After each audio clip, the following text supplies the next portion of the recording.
WWE wrestling legend, Liverpool. I'm not going to make you wait anymore. I know this is what you've been waiting for. Please welcome to the stage, John Cena.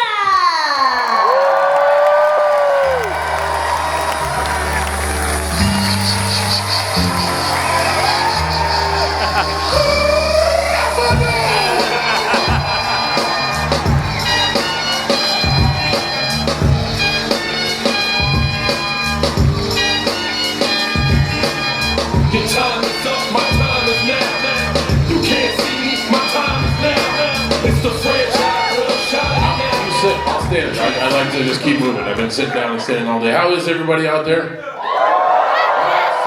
Spirit and enthusiasm in the room. All right, that's excellent. You have questions, I have answers. Let's go. We have so many questions.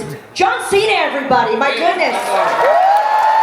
Can you tell by the shadow outline or the music or the entrance? I'm John Cena. Yes. We've done it well. Well, I have to ask you, that was a much bigger entrance that you've been recently doing. Tell us the story behind the blackout entrance. All people are talking about. Yeah, I mean, is that really all people are talking about? Well, it's a lot. In the conversations that are going on in this very building of all the personalities we have, the only thing people are talking about is the theory behind the blackout entrance. Yeah. I tend to It's controversial. So a lot of your questions, you and I are going to volley back and forth, and I'm going to try to answer nothing because a lot of them are reflections on the tour that still is going on. Yes. As you guys know, I'm in the midst of a retirement tour. We have 3 big dates left. Tomorrow night in Madison Square Garden being one, so it's a pleasure to be here with you today. I'm going to race home as soon as we finish. But all of that stuff, all of those little Easter eggs, because everything does have meaning. I want to tell you all that. So that's the information I will give you. But what I don't want to do is spoil the tour before it's done. I think there's something to be said for just putting out a body of work. And trust me, I hear and see all of your vocal opinions. I'm impressed that some of you can weave such profanity together in Shakespearean form to criticize my efforts. I really do hear and appreciate all that. But I just, here's another piece of information for you. I wanted to put out this 1 year as a body of work and not reflect on it until it's over. Because I think people, we experience these moments and we may have an emotion in the moment, and then after the moment we may have a different critique of what's going on, and then 2 months later we may have a different opinion, and then 2 months later we may have a different opinion. And I have heard a whole lot of different opinions from you guys, and I really appreciate that because most of all you're vocal. And when I hear your noise, that means we're doing something that has your attention. So I'll reflect on the entrance and all other things, retirement tour, December 14th and beyond, if that's okay with you. I just want to throw the whole thing out there as one big package. December, we'll do it after the holidays because I want you guys to be able to swear at me again. That's perfect. No swearing during the holidays. Yeah. Well, we got to talk about something that it's even bigger than wrestling, in my opinion, which is your philanthropy. This man does so much for others, and you recently just surpassed 650 wishes with Make-A-Wish. What does it say about your fame and legacy, all of your philanthropic work? Let me guess, a lot of material there. He's frustrated already. First of all, thank you very much for the kind words. 2 of them I don't really think about that much. You had mentioned the word fame and the word legacy. I don't care about fame. I just try to be who I am, and I believe if you do good work, eventually some people pay attention, and maybe they'll give you the opportunity to do that work as a vocation. I don't know. As far as legacy, legacy is how you're remembered when you're gone. Here's a spoiler: I'll be gone, so I won't be around to see how people remember me. I think that keeps me focused on doing the most I can with every day. Every day is not easy. Sometimes you get frustrated or jet lagged flying across the pond to say hello everybody, only to fly back and kick Dominic Mysterio's ass. But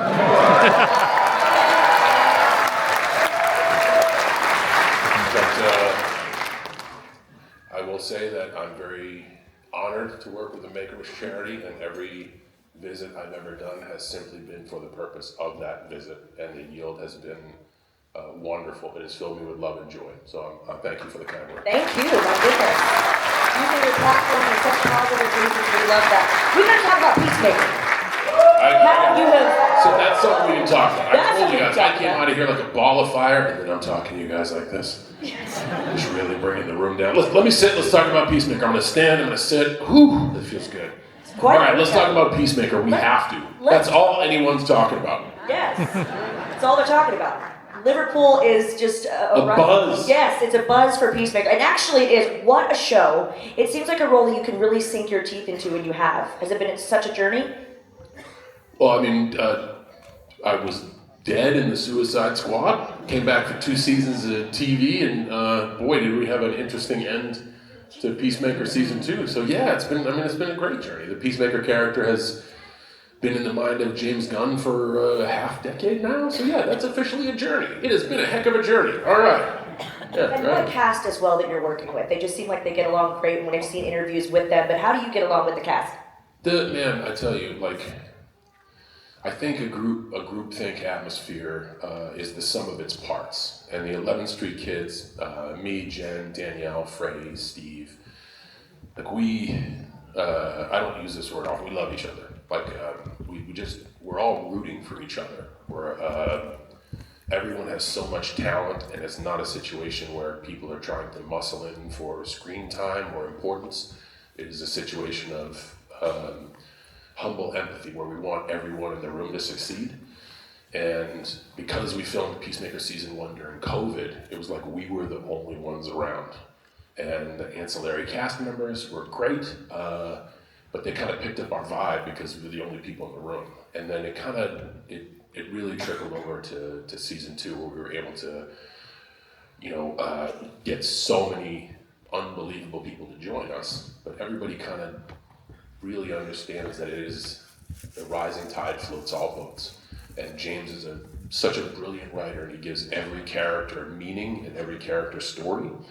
And no one in the cast is counteracting what is written. Everyone is a team player, and I think that helps the dynamic and helps everybody shine. Absolutely. It's such an amazing show. Now, I have to ask you, if I can respectfully fangirl, I've been following your career. This is going to sound creepy. I've been following your career since UPW, when you were the prototype. You were half machine, remind me? I was 50% man, Uh-huh. 50% machine, 100% awful. Okay. Don't laugh. I know some of you have seen that stuff. That is not feel like I owe you money. But if you guys haven't seen that documentary, I was finding my way. Okay? All right. It worked out great. It worked out You okay. did pretty well for yourself. Worked out okay. I've seen it. Well, I have to say, it was cool to see kind of, your roots and where you came from and how you got to Hollywood. And I think you were kind of pursuing acting and then wrestling as well. And then wrestling kind of took you on this huge trajectory, obviously. But then I want to know, how did you return back into the Hollywood machine? And obviously you've proven yourself as such a gifted actor now, but how did you kind of go back to that Hollywood scene? So to sum up 23 years, it has simply been have a plan and then expect that not to work. I went out to California not to be an actor or a professional wrestler. I went out there to be a kinesiologist and work in the field of physical fitness. And that's kind of where everybody was, Venice, California. When you're out there, some like day work comes out, like, hey, we want to use you for a Gold's Gym commercial. Oh, sure, that'll be fun. We want to use you as an extra and Ready to Rumble. What's an extra? I get to be in the background and lift weights? Oh my God, I have to do it for 20 straight hours? Okay, no problem. That's going to be fun. We'd like you to do this reality show called Manhunt. What does that mean? That means you're going to fly in Hawaii and we think it'll be a great experience. Okay, sure. In all those instances, it wasn't my path. It was just what life dealt me. And I tried to be a cop. I thought that was my path. I failed the test. I tried to get a job in the fitness industry. I thought that was my path. I failed that. Nobody would hire me, even though I had a degree. I was going to join the Marine Corps, and a friend of mine said, hey, we're all training over at Ultimate Pro Wrestling in Orange County. I think you should do it. Again, life deals you a chance. I said, yeah, sure, let's check it out. And the first time I saw that ring in LA Boxing, I was like, man, I will work a cruddy job to be able to do this. And I know there's some folks out there on the independent circuit, I've spoken to a lot of you today, you understand. Like, you work your job all week to be able to wrestle and perform, and it's not necessarily about the yield that you make. It's just you do it because you love it. And that's how I started. It was a hobby of mine. I never thought I'd be anything. You can look at that early UPW footage where I'm like, I don't even know what's going on. I just think this is fun to do. And then from there, life dealt me a small WWE contract. And from there, a greater one. And from there, a greater one. So I never thought any of this would happen. It wasn't necessarily my path. Movies are the same thing. The first movie I did was because WWE wanted to make a movie studio. And they figured if we were movie stars, we would draw more people to the events. That's pretty logical, except there's a lot of things to make a movie. There's a lot of things to make a successful movie. And we were young producers and didn't necessarily know all of those avenues. And I was a 26-year-old world champion. I did not want to be in some Hollywood set for 12 hours watching one thing blow up. I wanted to be in Liverpool at a live event in front of an awesome audience. So life dealt me a cool opportunity to do movies, and I said yes, but my heart wasn't in it. My heart was always on the canvas. I always wanted to be back on tour, because as a young 20-something athletic kid, like that was where I felt my heart and soul was, and my family was. Those movies turned out really bad because, quite frankly, I didn't want to be there. But I had enough of them under my belt, so someone took another chance on me later on down the road and cast me as Fred's dad in the movies, in the Fred movies. And Brian Robbins, the guy who kind of created the project, was like, "Hey, I think if you just parody yourself, you'll be okay. Are you fine with making fun of yourself?" I said, "Say less." And I'll be all right. And that kind of started me finding passion, patience, and empathy for the movie process. I'd been playing the same character in WWE for a while. It gave me a chance to do something different. It gave me a chance to have a little more fun, and I was a little more wise to like, oh, this day is going to take 15 hours. It's not, show starts at 8, show's done at 10, and we drive to the next city. So, way long answer of every time I've had a plan, it has fallen to shite, and I've had to just look at my cards and be like, okay, I'll do that instead. So it's just the ability to adapt. Yeah, that's great advice, though. There's a lot of aspiring actors and entertainers that come to these Comic Cons. Well, through your wrestling, it's very obvious you've been very emotional. You've always had great facial expression, so it's to no one's surprise that you are already such a gifted actor. But we've now been able to see you through different roles, you know, show that serious side or show the action star side. But your comedic side is possibly my personal favorite. We have to talk about Ricky Stenicki and your musical prowess in the film. What was it like to stretch your comedic muscles for once? Rock Hard Rod was great. He made a bunch of songs about doing stuff. Yeah. If you haven't seen the movie and you don't know what I'm talking about, wait until you see it. No, it was fun, and to be able to work with Pete Fairley, who did Dumb and Dumber, and you know, so many other titles, but just a fun comedic mind. And so I've always thought that this is a special way for growth. Never be the smartest person in the room. Like, surround yourself with really intelligent people. And you know, I got a chance to kind of be funny in Fred, but then I got a chance to be surrounded by really funny people in Trainwreck and Sisters and Blockers and all of these other movies, Vacation Friends. I'm surrounded by really funny people. So just allowing them to be who they are and allowing them to be their best selves allows them to be funny. And in return, they give me a little bit of a handicap and say, not every joke you ask to say needs to be funny, we're just going to air the funny ones. So we'll waste a bunch of time with you trying to tell jokes. And they provide an environment where failure is okay. And that's really important, because if you try to be perfect, you're not going to take a risk. WWE, sports entertainment, is an environment for failure to be okay. You guys are very harsh, but you also stick around for the next episode, so you don't have to always be perfect. Comedy is the same thing. Being around talented comedians is the same thing, because they know what it's like to tell a joke to no response. So I was just around good folks, and still am, around very, very gifted, funny people. Such a funny movie, but I mean, you had so many musical numbers that, again, we can't really repeat here, but you can carry a hell of a tune, and you've done your own theme songs in WWE. Is there a more musical side of John Cena that we might see someday? Not that you'll see. I think the music is for me. I also think now, in a day and age where like we share everything, we want to make sure the world knows exactly what we're doing. I believe there's a bunch of equity in keeping things for you because you don't do it for any other reason other than yourself. There is a musical side to me. None of you will ever see it. Right on. We're intrigued. Well, we mentioned all of the different genres that you've represented in acting, but is there a genre that you haven't represented or a style of acting that we've yet to see from you that you have in the back of your mind that you'd love to play a certain role or be in a certain genre? So I get a lot of questions, both sports entertainment and film and television related to about like, hey, what do you want to do? I think those are great questions because to have a vision in your mind, that's something special. I'm not responsible for any of that. That is way beyond my control. So if I say I want to be a certain character in a certain movie, even if it's a long shot, like the vision is in my head. And if those expectations aren't met, I might be upset. I met an individual today who told me he was trained to be an independent wrestler and his goal was to be WWE champion. And I said, whoa, not bad, but I want you to know that the math on that is really slim. It is not impossible, it's improbable. When I started in the business, I didn't want to be WWE champion, I just wanted to wrestle. Which means every time I went out to wrestle, I did the best I could. And it put me on a path to be seen by more and more and more people. So I did not try to correct his path because having a vision and a goal is important. I just offered the fact that, hey, if I deem myself a success or failure based off of this one metric that is beyond my control, this person does not control who makes whom a champion, well, you're setting yourself up for a steep hill. Not impossible, still steep.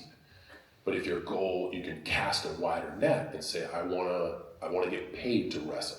That means you're a professional, even if it's $5. If somebody hands you money to wrestle, you're a pro, congratulations. And then maybe there you wanna say, oh, I wanna work in a different part of the world. I wanna work in a different part of the United Kingdom. I think if you have those goals that are within your control, what you can do to change your path, I think it gives you a lot more satisfaction. So when it comes to movies, I don't say I wanna do X, I just want to entertain. So that means when I get a role in Blockers or in Ricky Stenicki, what I want to do is leave it all on the field. Because if you do good work, somebody's going to be stupid enough to give you another chance. So I just want to take every opportunity and try to do good work. Today, when I'm meeting you guys, everybody's like, man, you must be so tired. I'm not. I just want to do great work.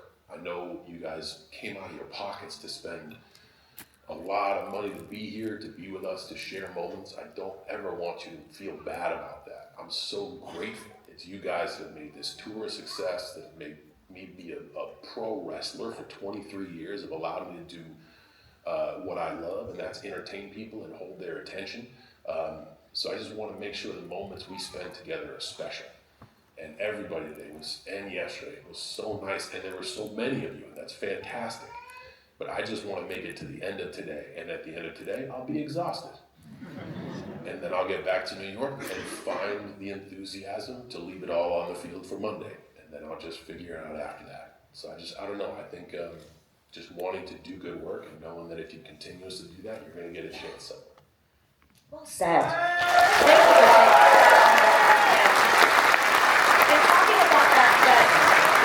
Comic Con experience and meeting your heroes, meeting your favorite stars. If we can rewind and we can think back to maybe young Cena, teen Cena, who would have you spent your money on? Like, who would you have liked to meet and had a star experience with, whether it be an athlete or an actor? If you were going to Comic Con and you had some hard-earned money, you thought, I want to meet that person, I want to be inspired by that person, which star would that be for you? Or stars? I would always kick down to Andre the Giant.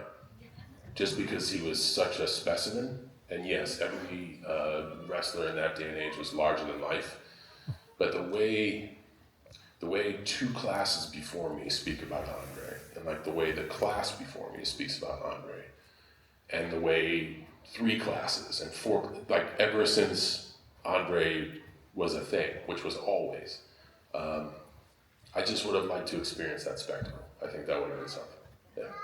Andre the Giant, what a legend, absolutely. And of course, got into the Hollywood scene as well. There you go. He did. Following those giant footsteps, are you, John Cena? Some big shoes to fill, yes. Yes, well, very big. Well, we talk about aspiring entertainers, aspiring actors, and you give such great advice to young people all around the world. Again, we talk about Make-A-Wish, we talk about you meeting independent wrestlers. I mean, I've heard stories of you going to the Full Sail when NXT was there, and you just people would tell me, all the wrestlers would say, well, John Cena just showed up. And he just gave us advice, and he wasn't announced, it wasn't a thing, he just showed up and helped us with our moves or gave us a pep talk, and you're so good at that. But one thing I hear from a lot of the fans is what they struggle with, if you can just give them some words of advice if you wouldn't mind. They struggle with confidence. Was confidence something that you had to learn, or was that something that came more naturally to you? I need to start this by saying in no way am I qualified to give anybody advice. My degree is in how the human body moves, and I barely got through school. So what I'm about to say, take with a grain of salt. I saw a lot of sweatshirts out there that said, you are enough, right? That's a huge builder in confidence. Looking at the man in the mirror or the human being in the mirror and being at peace with who they are.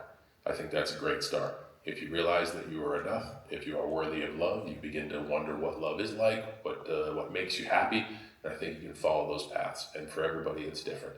For us here today, it's having moments with people you see on TV, dressing up in your favorite costume, your parents dragging you out to a boring panel, all that stuff. And that's what happiness today is. So I think that all starts with just making sure that you know that you're enough.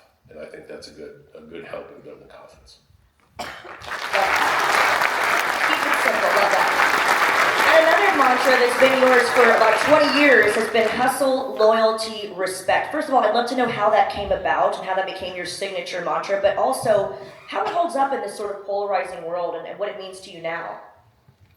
The now of it all, guys. The world has been polarizing ever since we've had the world. It's just we're here now. Hard work, respect and empathy for those around you, and loyalty to those who have stuck their neck out for you. I believe are three tenets that can help you go. They've always worked for me. They were core values of mine before I put them on a hat. This is my favorite hat, by the way. It's very simple. I know a lot of the John Cena stuff is Fruity Pebbles Bright, so this is a bit different. It just says core tenets, and on the back it reminds you to embrace perseverance and never give up. It's just my perspective, but I think those three core values are important to make the most out of every day. I have to ask now, where did the Fruity Pebble colors come from? Where did that originate? How did you get so bright? I just wanted to make, that's my uniform. Yeah. So I wanted to make entertaining and vibrant uniforms because it matches the energy of who I am. I come out of the curtain like a Tasmanian devil, and I'm just really excited. And for those who've seen me backstage, they'll like watch the amp up. I am very reserved, like I am now, but as it gets closer and closer to the 0 hour, I become very excited. And then when the trumpets play, honestly, it's just a wave of emotion that hits me because I know I'm about to come out into some energy that is very difficult to define if you've never felt it. Those who've been to WWE Live, you know what I'm talking about. It's like, it's human beings, but it's energy. It's something you feel, and we're all part of it. We're all part of the act. Like, it's awesome. So the bright colors was more just a reflection of something to try to match my energy. And everyone was like wearing black, and it was all drab stuff and drab graphics. And I just wanted to put energy and inspiration on my stuff, I guess, yeah. Speaking of inspiration, we're going to talk about people that inspired you. I wouldn't dare ask you to do a Mount Rushmore of wrestling unless you feel like answering it. I would love to know what your Mount Rushmore of acting is. Mount Rushmore is Washington, Jefferson, Lincoln, Roosevelt. Is that right? Yes. They're British, but... That's Mount Rushmore. What? If a Brit can fact check me, is that it? Washington, Jefferson? Give it a goog. Sure. Lincoln, Roosevelt, is that it? So. That's Mount Rushmore. Yeah. That's it. Don't ask me. That's Mount Rushmore. Right on. Excellent. We're learning today. Yes, indeed. That's it. But your acting. That's Mount Rushmore. Oh, that's your Mount Rushmore. That's Okay. There's the monument. There it is. That's it. No favorite actors that inspired you. You don't need to pick more than 4. Question, right? That's a different No. question. Your Mount Rushmore of acting. No, Mount Rushmore is Washington. Right? Bro, I was homeschooled. I'm feeling it right now. Oh, rephrase. Do you have any actors? Actually, let's go current. I was going to say past or present. Let's go current. Do you have any current actors that you're really an admirer of and that maybe inspire you and that you're a fan of their work? I think that's a great question, but I do see we are running thin on time. Oh, we are. Did you want to get a chance to get some fan questions? Would you like to get interactive with the Monopoly events Okay, you guys? crowd? All right. Let's do it. Let's Thank you do it. out there. We got less than 20 minutes left. If you wouldn't mind, that'd be so wonderful. Let's go to microphone number 1 on the right, please. Yeah, go for it. Can you talk about Daddy's Home too? Because it's one of my favourite Christmas films. Great Christmas film. Great Christmas film. Thank you so much. As the holiday season warms up, I hope everybody watches Daddy's Home too. Man, it's a musical. It's like a Christmas musical as I well. like when he goes in, no need to be afraid, Roger, at the end. What's that? When he goes, no need to be afraid, Roger. Yes. That's what Yes. I think it's right. Yes. No, I'm very happy with that movie. That movie started with a joke. I don't know if you saw Daddy's Home 1. Did you see it? At the very end, Mark Wahlberg's character needed someone who looked like him, but a little bit more imposing. Yeah, and he goes, nope. And he saw a train wreck, and I think saw the joke that I made about him, and he requested that I be in Sisters. So hats off to Mark Wahlberg, not only for being a great professional, but a good sport, because he snuck me into the end of Daddy's Home 1, which got me that musical number in Daddy's Home 2. You won't be any more Daddy's Home, will because there's no more daddies, is he? So, What's that? won't be any more Daddy's Home, will because there's no more daddies. God, I'd love to do one. Unless they do your dad in it. Yeah, am I gonna dance? No, unless they do your dad in it, if you're going to be the new daddy. I mean, maybe. Daddy's Home. Seems like we're spitballing a project here. Who's playing my dad? Yeah, great idea. All right, we got it.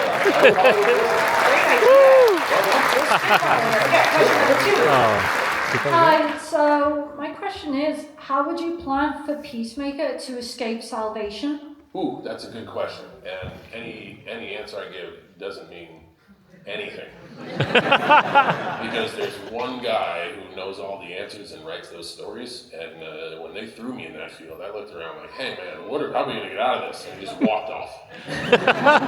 So I have no idea.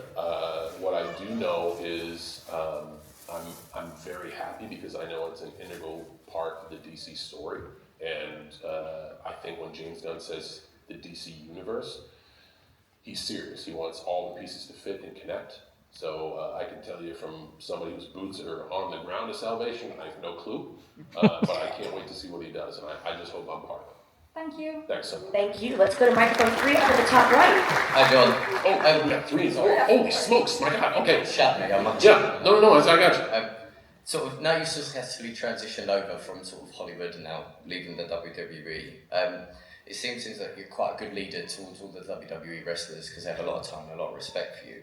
What does your sort of never give up mantra look like now you're moving over to sort of leaving the WWE physically? Man, I think it could be anything. I mean, each day presents us with a new bunch of challenges. It could be something as simple as like, hey, be curious. Be curious about life, even after all the opportunities life has dropped in your lap and you're lucky enough to get. You can honor the gift of life, and you can honor those opportunities by remaining curious about life, which means attacking every day in a sense of like, hey man, if I'm gonna relax, if I want to relax with the people I love, I shouldn't be elsewhere. I should be there with them doing the thing that I said I wanted to do. Or if it's learn something new, read another book, or try to learn an instrument, or maybe get stronger at my age, or get in decent shape I'm 48 when I'm 50. Being aware enough to say, hey, my body can't handle it anymore.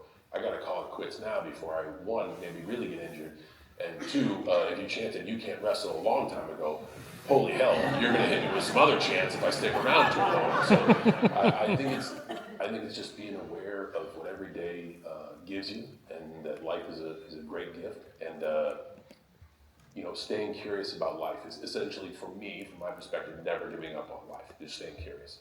Thanks, Sean. Yeah, 4. No time for the golf clap. I mean, that doesn't. Cena lines up for the punt. 6.5 feet away, right to left break. Here he is. He's in for a double bogey, ladies and gentlemen. That's the clap. That's what I'm talking about. Go ahead, go for it. Can you tell James Gunn to make me Batman? Can I tell James Gunn to make you Batman? No. Can I ask him to? Yes. And you don't want me to record his response. He uses some foul language, that James Gunn. Yes. And every once in a while can't get angry. I will ask him. I can't wait to hear what he says. Thank you. Thank you. 1. We're back down to 1. Okay, 154. Excellent. First of all, John, I've got to thank you again for that incredible moment back in Wales when I got on stage and danced. No, thank you. It actually led to me meeting James as well in the end, so I got to meet James Gunn as well. Did you ask for him to be Batman? I can do if I get to meet him again. Okay, all right. I was wondering what he said, because I'm not planning for a good answer. That's okay, it's all right, it's all right. I wanted to ask you about the moment when Keith is about to die in Peacemaker Season 2. Yes. How did you get into that headspace? Because the guttural scream you let out at that moment is heartbreaking. I mean, Peacemaker Season 1 into 2, although it's a comedy, it is the story of a broken man.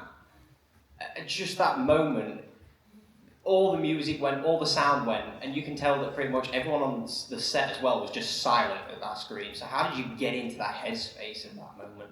Well, I guess the best thing we try to do as performers, whether it be on television, on screen, or live in front of you, is try to convey certain emotions. This is somebody who, at a young age, lost a lot of things, and then was able to go to a situation where he had those things back. And I think loss is something we all know about. It doesn't matter if you are dressed up as a superhero or from an alternate universe. Everyone knows loss. Everyone knows anger, everyone knows frustration, everyone knows humility, embarrassment, everyone also knows excitement, they know amusement, they know joy. I think our goal is to try to understand emotionally what's going on and do our best to use our tools to try to convey that, to try to convey frustration, loss, confusion, everything at once, and sometimes that is a weird guttural scream, and other times it's through other paths, but that's our job as performers, and I think great performances, thank you very much for that, but great performances are reverenced so much and appreciated so much because it's really tough to do, and especially with a bunch of people watching. Like, a set doesn't look like what you see. It is very, very different, and it takes a lot of vulnerability because a lot of people see you looking vulnerable and looking weak and sometimes looking stupid and foolish, and it just takes the courage to try to get past all that and do what we do. But again, I play dress up for a living. So I'm very grateful to do so. I will take any chance I get to have that option. So thank you very much. Number 2. I like that the golf clap is settled down. We got 12 minutes left. I want to be able to get as many of these as I can. So John, as your schedule gets busier and busier throughout... Busier? I'm retiring. What are you talking about? Well... My God, do you know something I don't? Anyway, keep going. You're going to get a bit more active, I think. I think that's what's going to happen. I'm finished in this town. But you might do another rap album, hopefully. Not a chance. Not a chance. Just another day in the life. But listen, if you're going through your career now and you've been so busy and you've lived through that never give up mantra, what tips can you sort of give us? Not tips, but what do you do? Is there ever a time where you have self-doubt or burnout, where you're going through all of this at once, where you're wrestling, you're acting, you're doing everything? Is there ever a time where you think this is too much for me, or is there ever a time, how do you deal with that burnout as the busier and busier it became? Yeah, all the time. All the time, and I think every situation is different. I think that's what it comes down to. A lot of these questions are like advice-based, and again, who the F am I? I'm just up here doing this. I think every situation is unique and needs to be handled as it is. I think once you begin to accept what goes on, you can ask questions about honest questions about what's going on, and then get to the core root of the problem and navigate the obstacle. I think it's very situational dependent. 3. What is up about Mount Rushmore of wrestlers? So we went over this. Mount Rushmore is Washington, Jefferson, Lincoln, Roosevelt, I think. Yes, absolutely. Of wrestlers? Thank you, exactly. Number 4. Hello. My question is, of all I quit matches you ever done, which is your favorite? Say again? Of all I quit matches you ever done, which is your favorite? Gosh, there was a very hard-hitting Texan by the name of John Bradshaw Layfield that beat the ever-living snot out of me in an I Quit match, but also he's not too bad a guy because he let me do the same to him. I think that's one of my favorite ones. Thank you very much for asking. Yes, one. Hi, John. Hi. I want to ask you something I used to wonder when I was about 8 years old. Man, let's dive into your 8-year-old brain. Here we go. All right. It's like a 13-year-old brain. Oh yeah. That'd be a different story.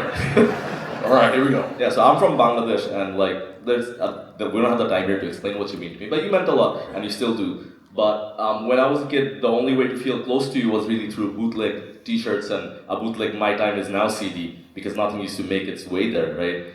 And I always used to wonder, does John Cena know that we exist? So the adult version of that question is, when did you realize that you've touched people all throughout the world and you're kind of known everywhere? Oh wow, man! I don't even want to make a joke out of that question. That's really just flattering to say.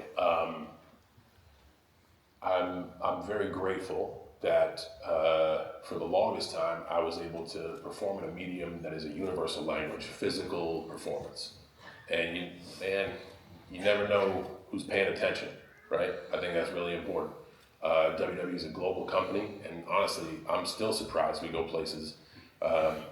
And people are doing this. Like I just don't get it. I don't understand the impact. But again, if every single time I do this is as valuable and meaningful to me as the first time, hopefully when people pay attention, they feel good about it. So thank you very much for the kind words, and thank you for sharing your story. I appreciate you. Thank you. I love you.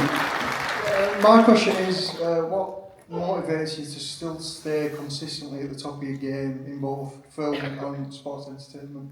Well, I'm the luckiest guy in the world. Like, I acknowledge dumb luck.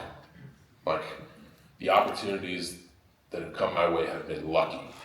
But here's my perspective on that. If you are prepared for luck to happen, you can make the most out of your luck, and you can actually begin to make your own luck. So I'm aware that it could be anybody.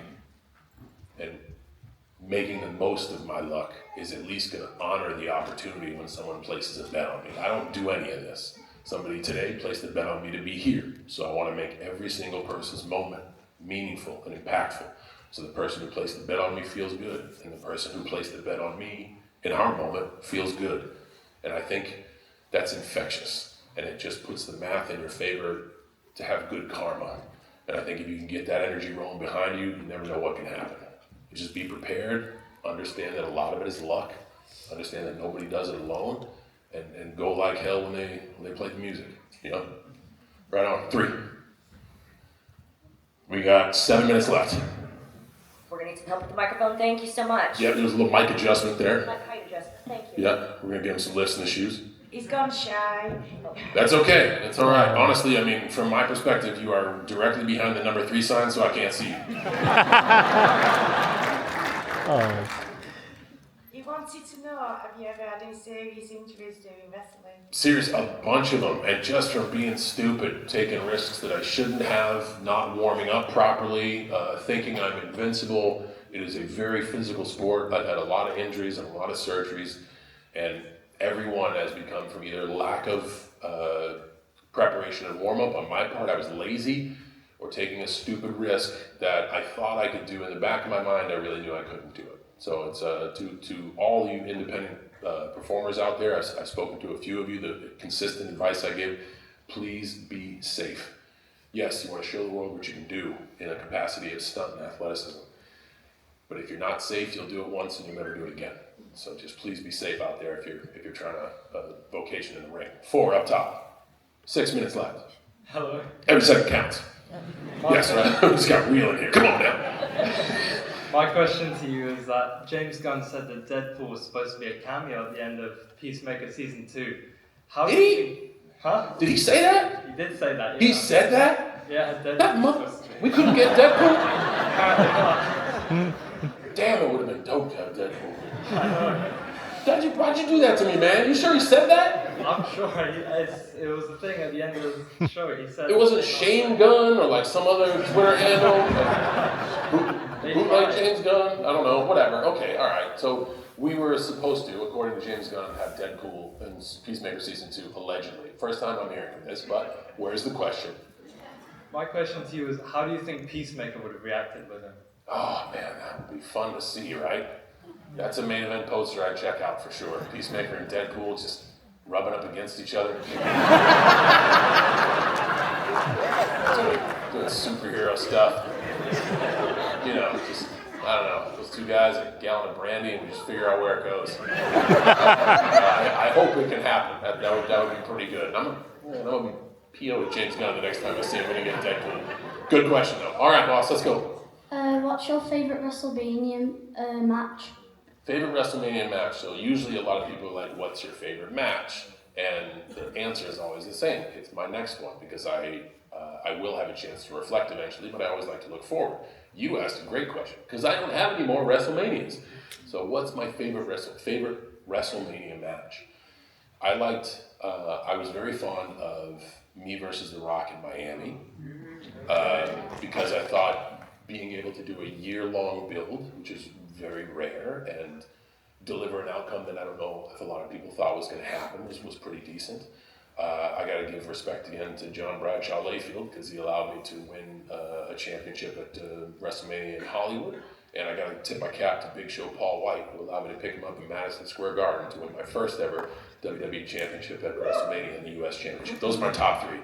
That's one away from a Mount Rushmore, which, as we know, is Washington, Lincoln, Jefferson, Roosevelt. Excellent. That's a callback. Here we go. 3 minutes left. Before my question, I just want to say you're my hero. I want to say a personal thank you for everything you've given the WWE for the past 23 years.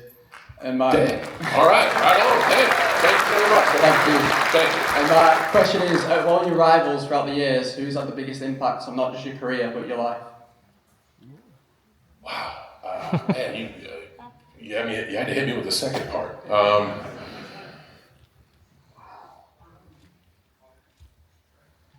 There's a lot. Like, no, there's a lot. I want to say Dwayne Johnson, and I'll tell you why. Because when I started to do what I thought was good business and try to do what's best for wrestling, I wasn't empathetic to the person I was talking about. So when you hit me with the last part when you said for life, I made some bad choices in the way I tried to wrangle up a main event, and I was not empathetic. And that is a great life lesson. If we can all just have a second, and man, when we're all feeling good, we're all happy, empathy's easy. But it's when we're a little bit short is when empathy's tough. And that storyline cost the friendship of somebody I cared about, which took years to mend. And I'm grateful for it. My takeaway was have more empathy and always try to see every person's journey before you go do something stupid. So thank you. Yes, 2 minutes left. How's it going? Going just well. a quick question. How do you settle after a moment of like WrestleMania headlining? What's like your after show? Oh, easy, bud. A couple pints of Guinness. Me too. Yeah. A couple pints of Guinness. Yeah. Quiet space. Maybe some food's involved. Who knows? Yeah. Just I think. Food. I don't know. Depends on where I'm at. If I'm here, I would go for an English breakfast, even if it's late at night. Yeah. I do like the black pudding. I think I might be the only person. No. Honestly, I think after you get out of your own way of trying to be better, everyone who comes to the curtain is the same. I could have done this, I could have done this. Just relaxing and realizing that you had those moments is something, but WWE's finicky, right? Because WrestleMania has always been on a Sunday, or at least for my tenure. Then we got to do TV on Monday. So you get like a half an hour to enjoy, which is why I'm very much looking forward to December, because for the first time in my life, I'll literally be able to look back on 23 years